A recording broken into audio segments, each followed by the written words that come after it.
The legacy of Blizzard Entertainment in esports is complicated. On the one hand, the company is essentially responsible for the creation of modern esports thanks to the success of competitive StarCraft. On the other, Blizzard is notorious for mishandling competitive games and their esports scenes. From the death of the HGC to eliminating the Call of Duty esports scene that everyone loved, to the strange limbo the Overwatch League is currently in, it seems that despite producing some of the most beloved games of the last 2 decades, Blizzard continues to have trouble with esports. The same is true in one of the company's most successful games ever, World of Warcraft. While the company supports multiple annual circuits, viewership and prize pools are well behind games of similar size. However, there is another aspect of competitive World of Warcraft that has been steadily picking up steam for the last several years. Multiple esports teams have invested in it, and viewership continues to grow year after year. The key to all this success is exactly the same as it was back in the early days of StarCraft: remain completely ignored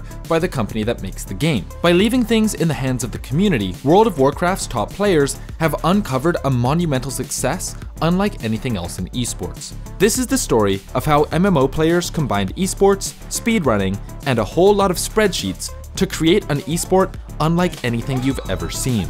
This is World of Warcraft, Race to World First.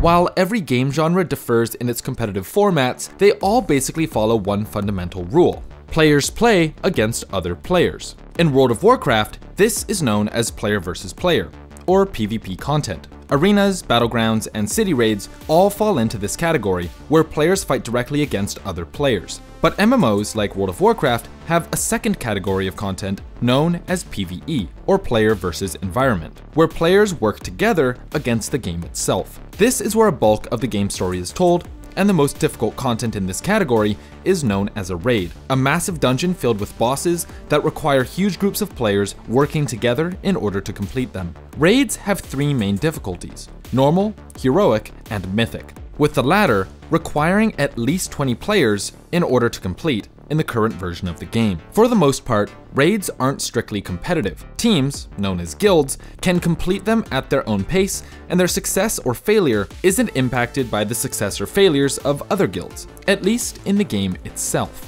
Since the early days of World of Warcraft, the best players have created their own forms of competition outside of the confines of the game. You see, as soon as a new raid is released, the top guilds rush into the dungeon to try and be the first group to kill the final boss. Because there are no systems in-game to track this race, everything is measured in real time. The only rule is to get to the end first, no matter how many days or weeks it takes. Normal esports, I guess you would say, it would be more of like a sprint, whereas the Race to World First is more like a marathon. And I think because it's a marathon and because there's so much prep that goes into it, both in-game and out of game, by the way, because, you know, playing for 12 to 16 hours, you know, if that's the case, right? Like if you're going that hard every single day for, you know, more than 1 week, that takes a huge toll. And it's something that you have to really work your way up to. It's not something where you can just necessarily just jump into it from, you know, playing WoW maybe, you know, 4 to 5 hours a day, right? In the early days, completing a raid could take literal months due to time restrictions and bugs. This is further complicated by the fact that despite guilds all over the world competing together in the same race, raids don't necessarily release at the same time. Because the raids become available as part of the game's weekly update cycles, the actual release time for the raid is dependent on your region. As a result, North American guilds are typically able to access the raid 12 to 16 hours before Europe servers are reset. Asia joins the race even later than that. I understand that there's like limitations on Blizzard's end, and there are reasons why they have it set up this way. I totally understand that, but just from a competitor standpoint or a previous competitor, I really do wish that we could maybe get a global release. I think everyone kind of in the high end wishes that we got a global release. I think it would help the hype for the raid a lot too. These days, a raid is typically completed in 1 to 2 weeks, and for guilds, that 14-day period is completely dedicated to gaming. The top guilds work on bosses for 12 to 16 hours a day, dying to the same boss over and over as they iterate on their strategy, only stopping to eat, sleep, or discuss adjustments to their current tactics. The advantage of starting on day one isn't as good as people make it out to be often, because you have to encounter bugs, you have to encounter bad tuning, you're seeing their HP pools radically change poll to poll because Blizzard is basically doing the tuning in real time, right? So think of it this way. You're basically an unpaid QA tester, right? You're QA testing the bosses. In that first day, you're probably one of maybe 1 or 2 guilds that are even pulling the boss in the entire world at that point. The impact of starting earlier in the race kind of varies. There have been tiers where, starting earlier might actually end up making you the victor, right? And that's the worst case. No one wants to win in that way. But for the most part, though, I would say that the advantage is kind of moot. Because the race is happening in real time, every moment spent outside the raid means that someone, somewhere, might be catching up to you. While the endurance challenge is a part of what makes the race so compelling, success can often come down to what happens before any player steps into the dungeon. While World of Warcraft requires plenty of technical skill, there is far less twitch reaction time and accuracy required in a PvE encounter than in a first-person shooter or fighting game. Much of the success of a raid team comes down to preparation and planning. In WoW, you can actually test the bosses, and you can see a lot of the bosses already from the PTR, the public test realms. That means, and you do that usually like a month or 2 before the actual release. So you kind of know what you will get in the end. You can practice everything. Technically, you could even recode a similar game, a simulation, and just practice in there. And you have to think always, is this really worth it? Because what if you practice this boss specifically for hours and hours and days, and reprogram it and simulate it and do everything we can? But what if Blizzard just comes up and changes everything? Because they do that sometimes. The weeks leading up to a raid are crucial for any guild hoping to win the race. From team composition to developing backup strategies to simply preparing your body for non-stop gaming, everything hinges on whether or not a guild is fully prepared before the race begins. Even during the race itself, the best guilds need extra help to ensure they are maximizing their time efficiently. Preparing can also mean preparing your food and your making sure you work out a little bit before the race so you're healthy when you go into it. There's a lot of prep that goes into it. It's not just PTR, but yeah, it is a huge factor that other games don't have.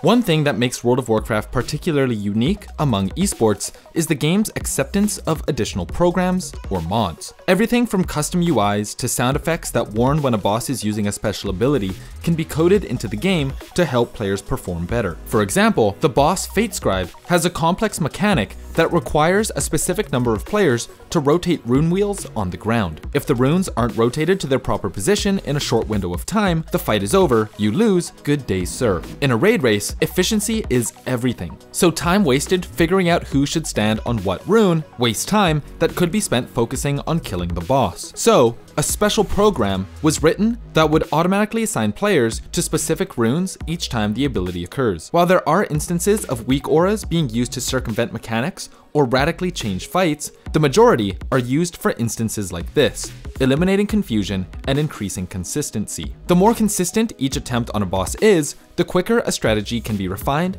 and the faster a boss can be killed. This means that guilds that most effectively make use of weak auras and mods have a distinct advantage during the race. Remember, because the race is completely ignored by Blizzard, there is no governing body to restrict the use of mods. Therefore, anything allowed by Blizzard in the wider game is absolutely usable during the race. So we usually use scripts that are allowed by the game, which is the unusual part, right? Because if this was allowed in other games would do this as well. League of Legends would do this, Counter-Strike would do this, everybody would do it. But we are actually allowed to use certain functions that allow us to simplify or create tactics that you wouldn't be able to do just using a normal human brain. For years, the race happened completely off camera. Guilds didn't want to give away their strategies, so raiding fans would have to refresh websites and Twitter feeds hoping for updates, and then wait for a YouTube video to see how guilds actually completed fights. It wasn't until 2018 that one decision would forever change World of Warcraft esports. In August of 2018, Blizzard released the 7th expansion for World of Warcraft, Battle for Azeroth. The first raid race in the expansion, Uldir, would take place the following month. As usual, all of the top guilds started preparing, but European esports team Method shocked the community by announcing it would livestream its full progress through Uldir. Because livestreaming the race was pretty much unheard of, essentially, Method would be giving itself a huge handicap, allowing all other guilds to watch their strategies and see how they progress. This meant that if Method was in the lead and discovered something about a boss, other guilds could save time by simply copying their method. We didn't want to stream because we thought there would be more advantages to not streaming and keeping everything secret. But over time, I think we saw the benefit of just kind of joining into that ecosystem that Method started, which was doing a whole, kind of show around the race. It increased the competition because it allowed people to actually put more time into the game, and, if they were making money from it. So some people have, ended up making their career out of streaming PvE WoW, which was really never a thing before. Despite this disadvantage, Method would emerge victorious, becoming the first guild in the world to clear Uldir. At the end of the race, it was clear that Method had found something with its broadcast. Method's channel, along with its 2 most watched individual players, combined for a peak of 226,000 concurrent viewers on Twitch, a higher peak than the entire World of Warcraft category combined ever saw the year before. From here, more guilds would begin to livestream their progress, each time giving World of Warcraft an enormous spike in viewership. Eventually, more esports organizations started getting involved. Top North American guild, Limit, partnered with Complexity, competing in several races out of the team's headquarters in Texas. Golden Guardians signed Big Dumb Guild, rebranding to BDGG. With strong viewership numbers, big-name teams, and interest from brand sponsors, the race to World First had truly entered the world of modern esports. Yeah, over the years in the past, it was a lot of just playing good during the race, and the team that had the better players often won. Now, since we started streaming our progression, and other teams, pretty much all the top teams are streaming their progression, there has been a shift where the more things you can do before the race starts gives you a huge advantage. So it has been an evolution where we prepare for more scenarios, prepare multiple characters, prepare all the weak auras, like anything that will eat up a lot of your time, we try to min-max before. We've gone way beyond what we were doing the previous years, like previous expansions, and every time it's this cat and mouse chase where we're trying to one-up our preparation and then the competition does the same. Every step you just see the teams evolving and improving.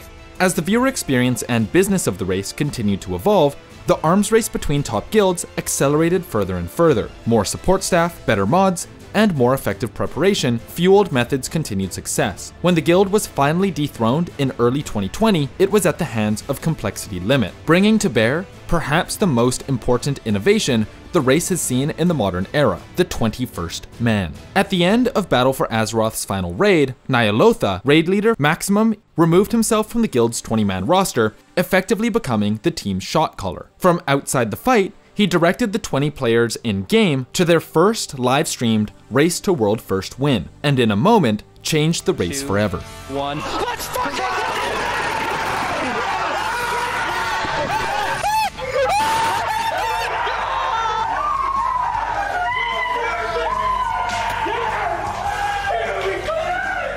You already noticed that oftentimes when the raid leader, like when I died in the fight and I didn't have any buttons to press, I would raid lead much better. But we already noticed that this was a thing that you could do, but there was never the need to do this because we were already winning. There was no reason to, when you win, you don't have to improve really. Once Limit, and they did this in a hidden way that we didn't notice up until the tier.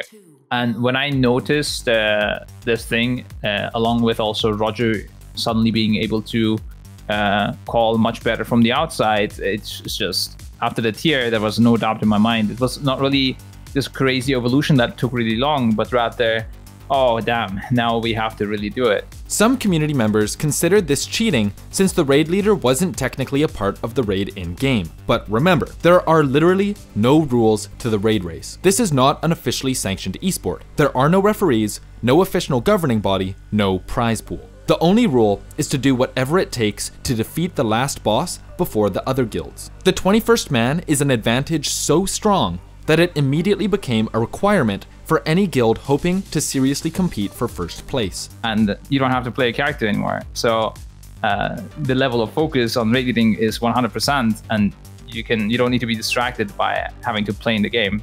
That's the biggest thing, and it's really a massive boost. Today, the race to World First is dominated by 2 guilds. Complexity Limit continues to leverage its success with the 21st man and remains a dominant force. After disbanding, following a scandal involving some of its members, the core of Method's raiding team left to form a new organization known as Echo. These two guilds have traded victories and are currently considered the only two guilds truly challenging for first place. Getting to be at the level that Echo and Liquid now are at takes a lot of time. I think that there are other guilds that are kind of on their way there. I think that Big Dumb Guild has the right.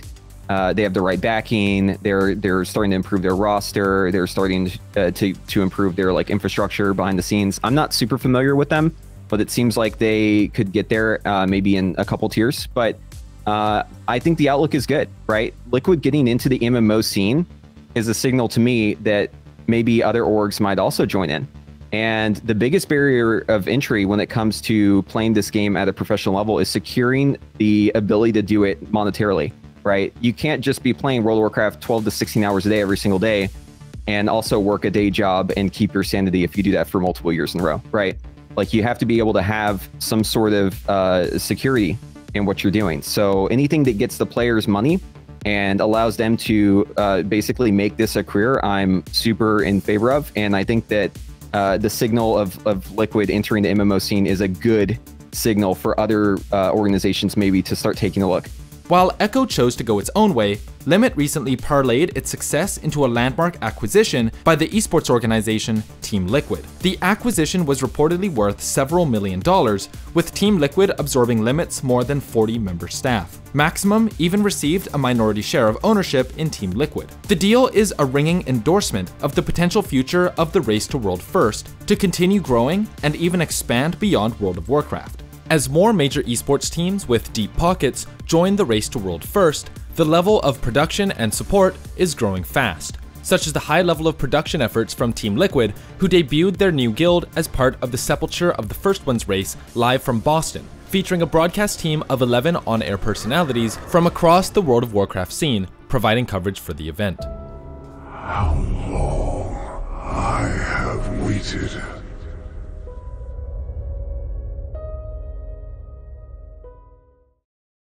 Raid racing is a unique esports viewing experience. It combines the speedrunning and marathon aspects of a games done quick with the professionalism, resources, and world-class skill of modern esports. However, because there is no governing esports body or developer support, the entire thing is truly grassroots. It's also the only esport where you can watch and hear the best players in the world develop their strategies in real time. I just walked through the balls. Neither the viewers nor the players know when a race will end, as it can happen during any attempt. The final boss alone, typically the strongest and most complicated in the raid, can take days to defeat, with a kill coming out of nowhere on one try that just so happens to bring together the right combination of skill, strategy, and luck. Right? If you have a little bit of experience in the WoW raid, you should be able to kind of understand what's going on. And you know, there's so many streams that you can watch, right? You can watch like Max stream and you can get the comms. You can also watch the official broadcast, you know, from Team Liquid or whoever else is running the event.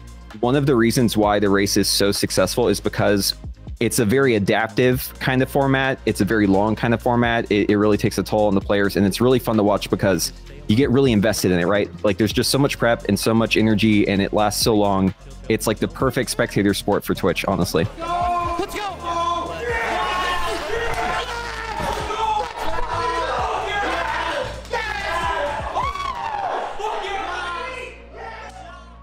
We'd like to thank Preheat, Scripe, Roger Brown, and Tags for sitting down and talking to us about World of Warcraft.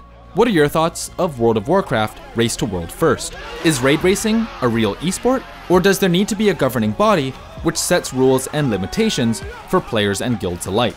Let us know your thoughts in the comments below. This video is made possible thanks to our wonderful patrons. Massive thank you to everyone on this list, and shout out to Jason B, Brendan, QB, Foxy, Mauve, Pachanas, Pin, Sierra, Shampoo, Spartacus, and Yashichi for being platinum supporters. And an extra special shout out to Steven, Noodles, Marco, and Flight for being diamond supporters. We appreciate all the support. If you want to talk to us, check out our Discord. If you want to support our channel and get info on unreleased videos, check out our Patreon. If you want to help us out in a different way, leaving a like, subscribing, and hitting the bell to stay up to date is also appreciated. My name is Jonah, thanks for watching.